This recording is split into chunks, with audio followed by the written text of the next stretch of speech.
Then,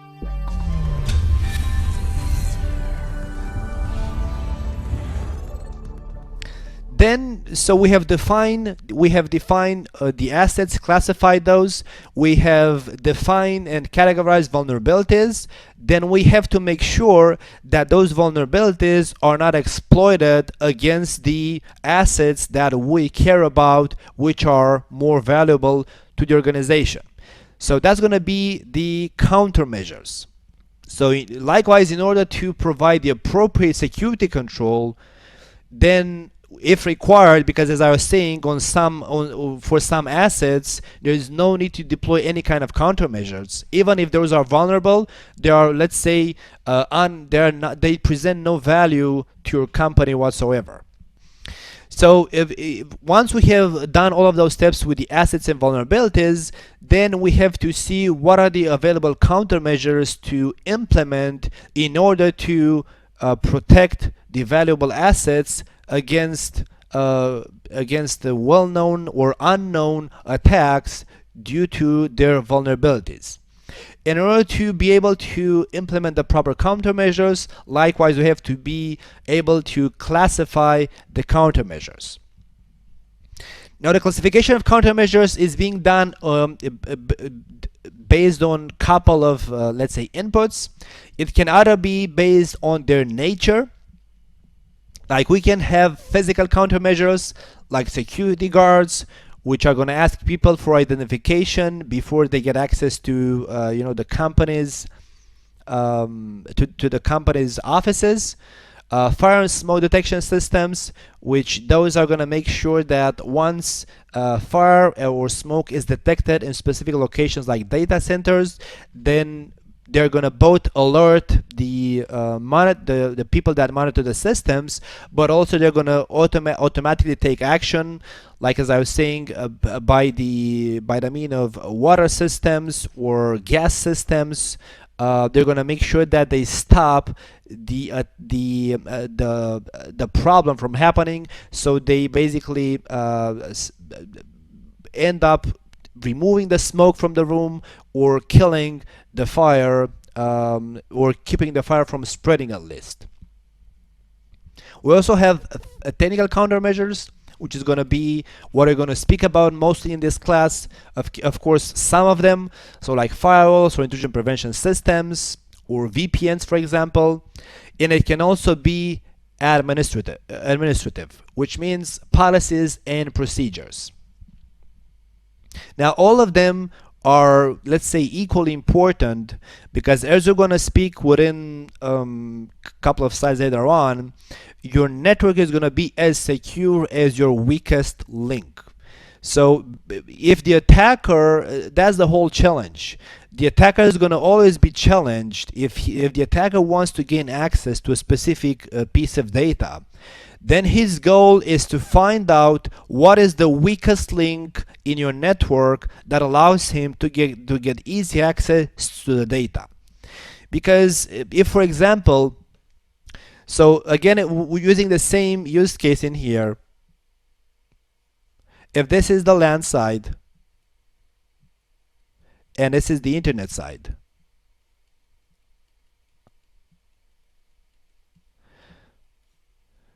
and there you have the attacker connected to the internet. And let's say the attacker wants to get his hands on data which resides on test server A. If for the attacker to get his hands on that data from the internet, so he has to cross all of the routers, firewalls, switches, IPS systems, host end systems. So if the attacker to get his hands on that data, it has to pass too many, let's say, security systems, each of them with their own, let's say, scope in there. It is too much work for the attacker to get access to the data. It might be easier for the attacker to actually show up in the physical location where the server A resides. So to show up physically in that location, for example, and get physical access to the device. Or it may be easier for the attacker, instead of going through all of those, let's say, network devices and security technologies, to actually show up also physically at the boundary of the offices. So the attacker is going to just show up next door to your company's building and try to hijack the Wi-Fi system. Because if the attacker gets access to Wi-Fi in your network, then it might have to bypass pretty much not so many security technologies and countermeasures across its path to the server A. So if the attacker can get access in the network via Wi-Fi, then it might happen that between the Wi-Fi system and its target, which is test server A, he might only need to bypass the security systems deployed on that specific server, which is server A. Because maybe across the path between the Wi-Fi system and server A, there are no more other security solutions implemented other than whatever resides on the server A. So the attackers are always going to choose the easiest way to get access to the network to what they need to. So that's what it means, that if your network is as secure as your weakest link. Because you might think, okay, because the data on this server is not publicly available, you might think then the attacker has to come from the internet. So let me put a lot of security solutions in the internet so that nobody can get in unless specifically authorized. But then they're going to as soon as they find out it's too complicated to bypass the security systems from the internet, they're going to try any means to get somehow in the network via other let's say inputs, like either physically, as I was saying, or to the Wi-Fi system, or to the for example to the powering system, because the powering system may be IP connected. So it's going to find other ways to get in the network at the IP level, basically. So in this use case, you may have ended up spending lots of money to protect this path from being available to the attacker. So you ended up investing a lot of money in the security system so that the attacker, which stands up in here, cannot successfully launch an attack following the internet path. But then you end up providing or implementing no security measures at all, or weak security measures for physical access or Wi-Fi access. And then the attacker can exploit those network entrance points to get easy access in the network and then easy access to the data they're looking for. Also, the countermeasures can be classified based on the attack phase being useful in. Like we can have preventive countermeasures, like the firewall, which blocks all ports being reachable from the internet, or let's say blocks all access from the internet to the inside network except specific ones. So that is a preventive countermeasure.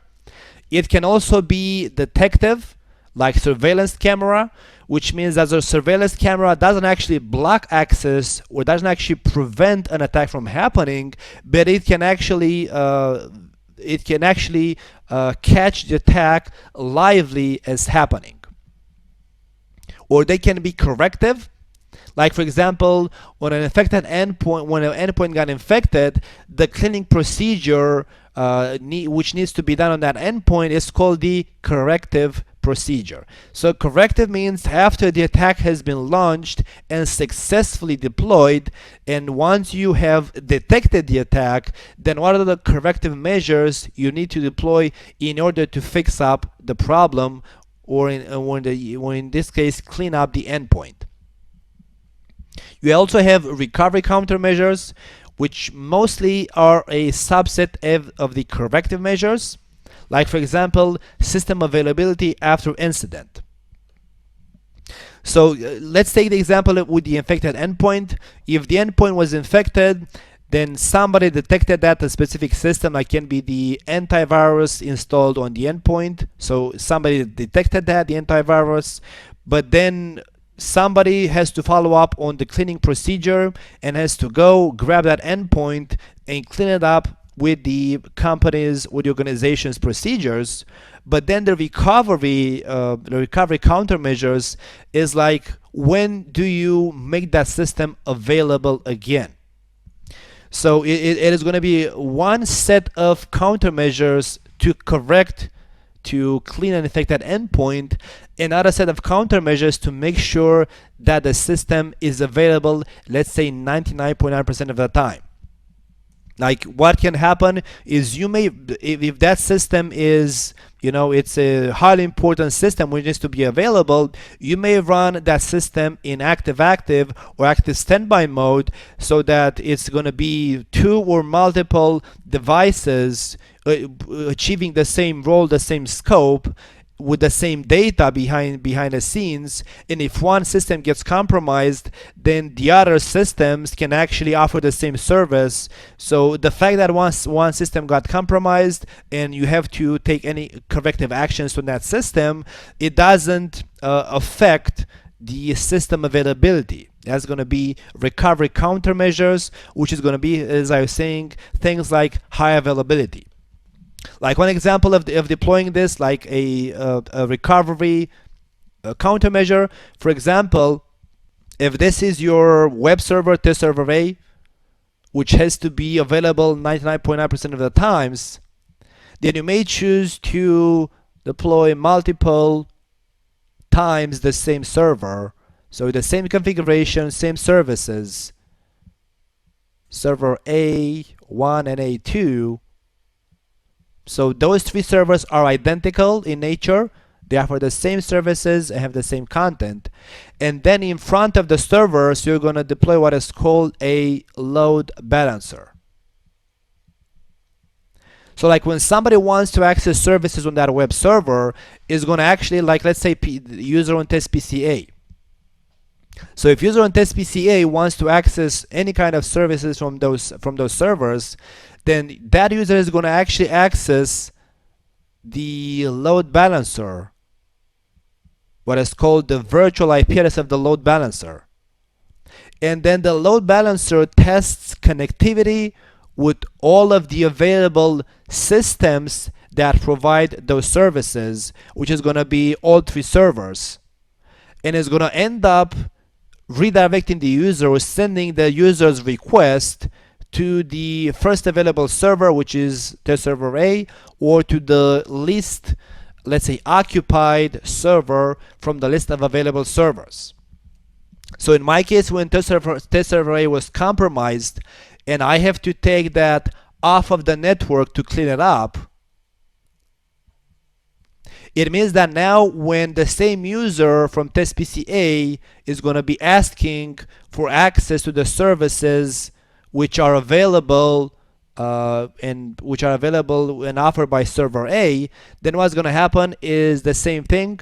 The user is going to actually access the virtual IP of the load balancer, and then the load balancer now is going to detect that server A is no longer in the network. It has been removed physically to be cleaned up, but it sees that servers A1 and A2 are actually available. So it's going to send the user's request to the next available server, which is going to be server A1.